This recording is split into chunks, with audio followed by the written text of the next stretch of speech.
बुद्धिमान व्यक्ति ये 7 रहस्य किसी को नहीं बताते। आज मैं जो बताने जा रहा हूं वो भगवान गौतम बुद्ध की कहानी है। हम हर कोई बात सबको बता देते हैं और इससे क्या नुकसान होता है ये हम कभी नहीं सोचते। लेकिन जीवन बड़ा कठिन है और इस दुनिया में अच्छे से जीना है तो हर कोई बात किसी को नहीं बताना चाहिए, क्योंकि सबके जीवन में भला सोचने वाला इंसान भी है, वैसा ही बुरा सोचने वाला इंसान भी है।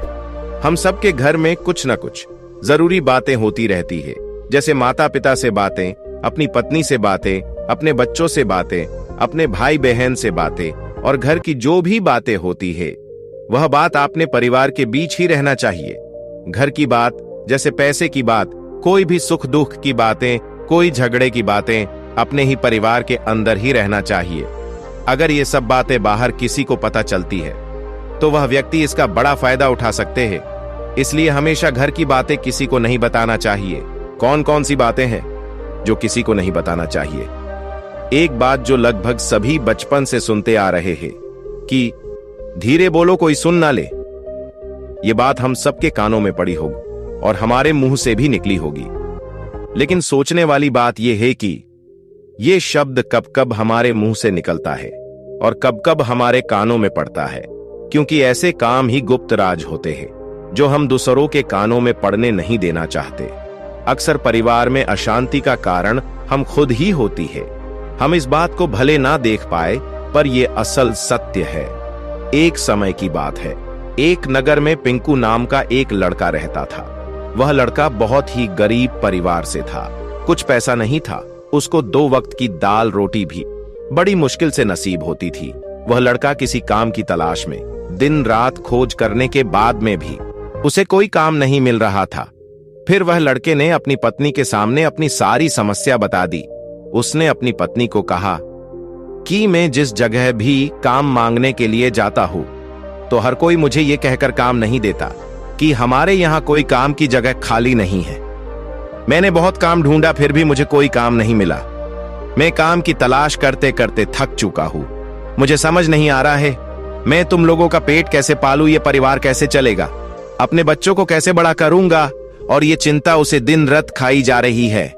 यह सुनकर उसकी पत्नी ने कहा कि तुम एक आदमी के पास सिर्फ एक बार ही काम मांगने के लिए जाते हो और जब वह काम नहीं देता तो तुम दोबारा जाते तक नहीं हो।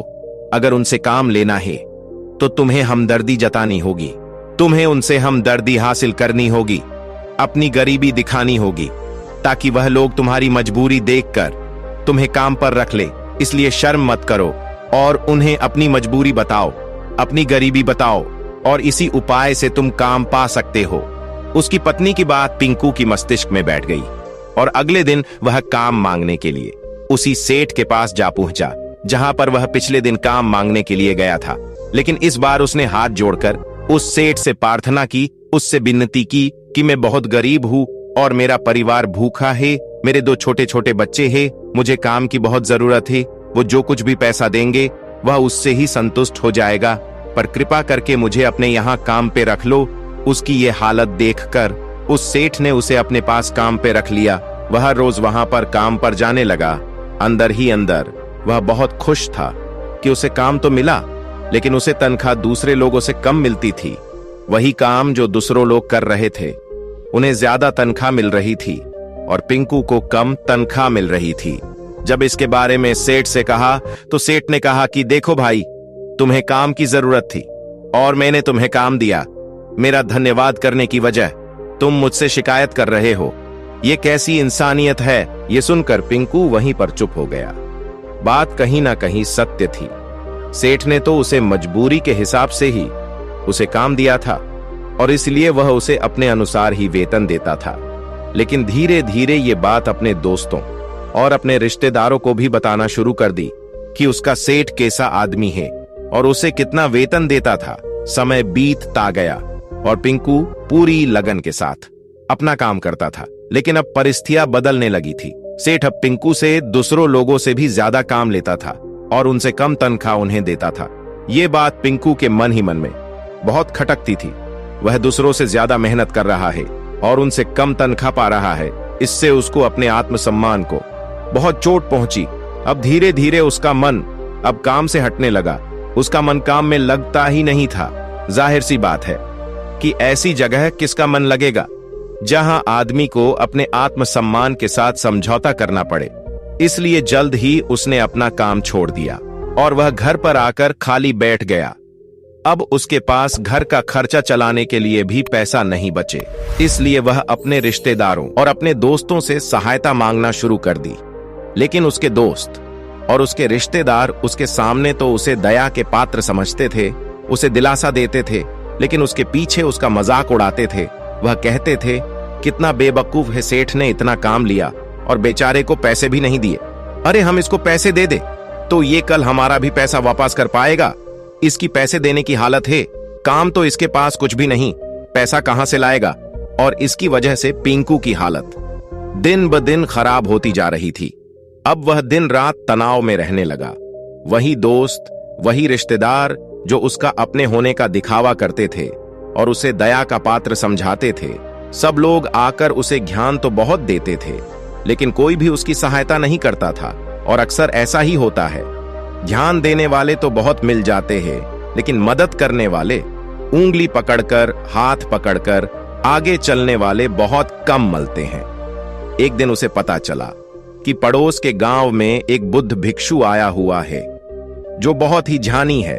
पिंकू इतना तनाव में था कि उसे कोई रास्ता ही नजर नहीं आ रहा था। इसलिए जाने अनजाने वह बुद्ध भिक्षु के पास पहुंच जाता है। वहां जाकर सीधा बुद्ध भिक्षु के पैर में गिरकर रोने लगता है। पिंकू रोते रोते अपनी सारी परिस्थिति बताता है। उन्हें बताता है कि किस तरह उसके सेठ ने उसका फायदा उठाया और उसके रिश्तेदार, दोस्त उसके साथ कैसे व्यवहार करते हैं। सारी बात सुनकर बुद्ध भिक्षु ने उसे चुप करते हुए कहा कि ये सारी समस्याएं तुम्हारी बुद्धिहीनता, तुम्हारी मूर्खता के कारण उत्पन्न हुई है। तुम्हारे अंदर विवेक होता तो इनमें से एक भी समस्या तुम्हारे चित्त को दुखी नहीं कर सकती थी, लेकिन तुमने अपनी अविवेक के कारण, अपनी मूर्खता के कारण खुद ही आपने रास्ते में कांटे बिछा दिए हैं। आज मैं तुम्हें 7 बातें बता रहा हूं जो भूल कर भी किसी को मत बताना। पहली बात जो किसी को नहीं बताना चाहिए वो है अपनी मजबूरी। अपनी मजबूरी का दिखावा करके दूसरों का दया का पात्र बनकर उनकी सहायता लेने की गलती कभी मत करना। हो सकता है कि आज वह तुम्हारी मजबूरी देखकर तुम्हारी सहायता कर दे, लेकिन कल वह तुम्हारा फायदा उठाने में दोबारा नहीं सोचेंगे, और अगर फायदा भी नहीं उठाएंगे तो दूसरों के सामने तुम्हारा मजाक बनाने में वह आदमी कभी दोबारा नहीं सोचेंगे। इसलिए कभी भी अपनी मजबूरी का दिखावा ना करे। अगर घर में 2 रोटी है, सूखी रोटी, तो वही खाकर सो जाओ, लेकिन दूसरों को इसके बारे में भनक तक नहीं लगना चाहिए। जरा आप खुद सोचो, मजबूरी बनने का क्यों जरूरी होता है एक इंसान का? या तो वो दूसरों से सहानुभूति करना चाहता है या तो उनसे कोई आर्थिक मदद चाहता है।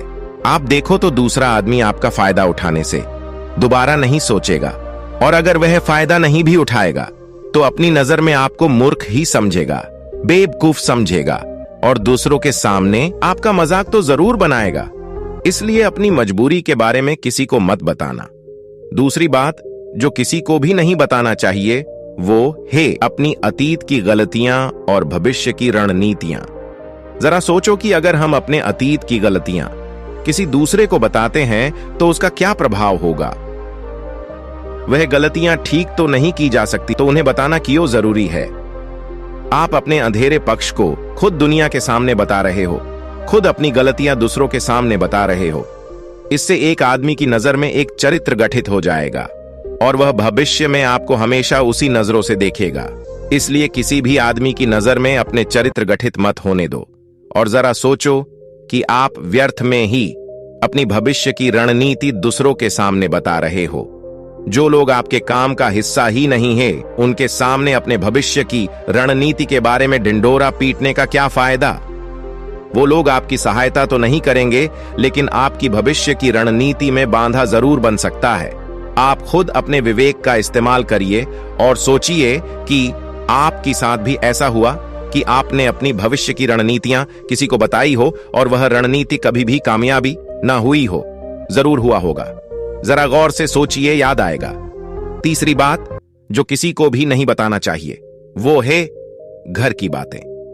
घर की बातें जो भी हमारे घर के अंदर आपस में बातचीत होती है, हमारे माँ बाप के साथ, हमारी पत्नी के साथ, हमारे बच्चों के साथ, हमारे भाई बहन की बात, वह बातें परिवार ही तक सीमित रहना चाहिए। अगर आप ये बात का दुनिया के सामने डिंडोरा पीटते हो तो दूसरों को आपके घर में घुसने की एक मौका मिल जाता है और वह इसका फायदा उठाने से कभी भी दोबारा नहीं सोचेंगे। वह आपके परिवार के सदस्य को आपसे दूर लेकर जाने की कोशिश करेंगे।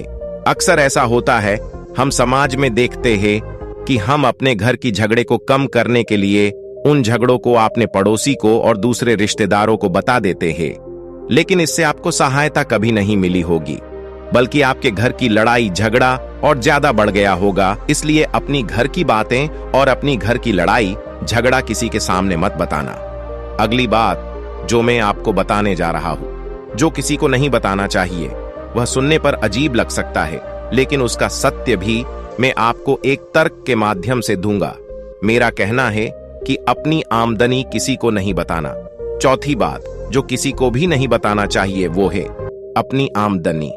अपनी आमदनी ना बताने के पीछे क्या जरूरी हो सकता है।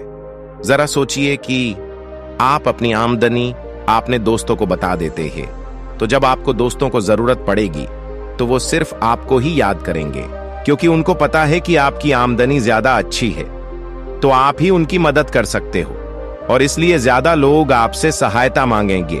पांचवी बात जो मैं आपको बताने वाला हूं, उसे अपनी गांठ में बांध लेना और किसी को यह बात मत बताना, वो है अपनी कमजोरी और अपनी ताकत। अक्सर इंसान को पता नहीं होता है कि उसकी कमजोरी और उसकी ताकत क्या है, लेकिन आपको अपनी कमजोरी और अपनी ताकत पता है तो पहली बात तो आप बहुत ही बुद्धिमान आदमी हो, और दूसरी बात आपको ये बातें किसी से साझा नहीं करनी है, क्योंकि अगर आपकी कमजोरी दूसरों को पता चल गई तो वह आपकी कमजोरी का फायदा उठाएंगे, और अगर आपकी ताकत पता चल गई तो वही ताकत आपकी कमजोरी बन जाएगी, क्योंकि वो ताकत दूसरे आदमी को पता है और वो ताकत की कमजोरी भी ढूंढ ही लेगा।